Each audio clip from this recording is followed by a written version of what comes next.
मैंने जय जगन्नाथ। आज आम समस्ते मिसिकी बाहरी पड़ीचु कलिकता कहीं आमर टे पूर्वर प्लान हो जाता जगजात्री पूजा देखी जावाई मैंने से कलिकतार होनी कलिकतार 50 किलोमीटर दूर चंदन नगर गोटे जगह से जगजात्री पूजा होची। आपण मैंने गूगल सर्च कर जापर जगजात्री पूजा कौनटा आ कौन जी कलिकता रुहति से मो कथा बुझीपारे कि जानी तो पारे जगजात्री पूजा ना। आम ट्रेन आसिक बस पड़ू आ ट्रेन सफर बिना नमकीन रे बिना खाइबा पत्र रे हो पार ना टाइमटा केमी पास हम 4 घंटा पर आसिक ओह्ल पड़लु आम कलिकतार।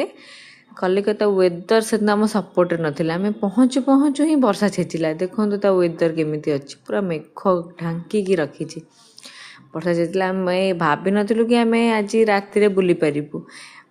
तथापि कहूँ आगू देखिए। तापर आम Sethu local train धरिकी Chandan Nagar पलैलु eighty hotel plaza ये भिडटा मुझे पछे नहीं कहीं से मोर मन नाला होटेल भिडटा नापी होटेल प्लाजा रे चंदन नगर भी आम स्टे कर कारण चंदन नगर जगजात्री पूजा सबू बुकिंग सरी जाता माने गोटे वर्ष पूर्वर बुकिंग सरी जाता से चंदन नगर ठू 2 किलोमीटर दूर चिचोरा गोटे जगह सेठी आम होटेल प्लाजा नहीं सेठी रहिलु सेठू आम जीवु जो लोकल ट्रेन कारण जगजात्री पूजा सबू टोटो सबू गाड़ी बंद किसी भी चलू नहीं से ओनली ट्रेन ही चलुचे ट्रेन में जीवु आते पारू चली चली बुलबू। ये आम ये प्रथम मेढ़ देखिलु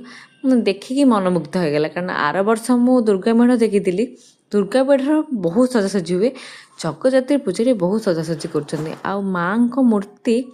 बहुत सुंदर कर एक्चुअली मैंने मत लगे जी मुझे देखी सारापर माँ मूर्ति उपर बेसी फोकस कर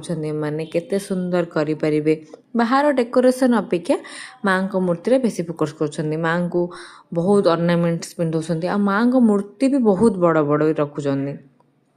से एटा देखिपे आप जापर कि नहीं किंतु माँ को मूर्ति मिनिमम 10 फुट उपर हो एटी गोटे जाइए काली मंदिर डेकोरेशन होता आ बहुत सुंदर देखा माने गोटे गोटे जगह बहुत सुंदर बाहर डेकोरेशन करते आ गोटे गोटे जगह माने माँ को प्रतिमा ही बहुत सुंदर करते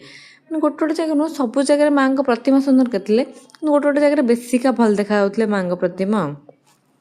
मु एक्चुअली आपन को जगह ना कहीपरि सब जगह ना कारण मु भी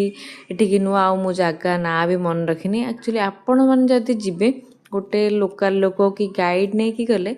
सबू जगह माने एक्चुअली एठी हीरा रे जोठी माँ पिंधे अर्नामेंट से भी अच्छी आ कोड भल लाइट हुए एठी भल लाइट हुए चंदन